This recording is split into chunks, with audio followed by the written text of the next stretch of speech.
বানিয়ে দিও না আলোকিত করে দিও রব্বুল আলামিন জিলানি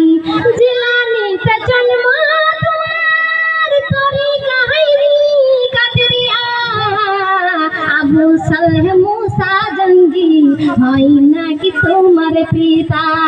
উম্মুল খায়ের মা ফাতেমা হয় নাকি তোমার জানা পারভিনা বেওয়া স্বামীর নামে এক বস্তা সিমেন্ট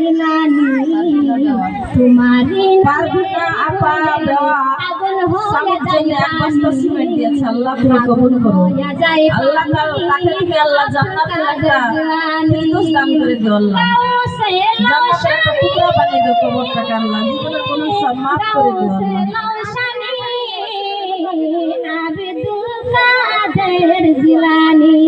রব্বুল আলামিন এক মা আমার মেয়ের জন্য কালেজার টুকরা মেয়েকে কবরে শুয়ে দিয়েছে দুনিয়াতে মা জিন্দা আছে মা সহ্য করতে পারলো না 500 টাকা মেয়ের জন্য দিচ্ছে আল্লাহ।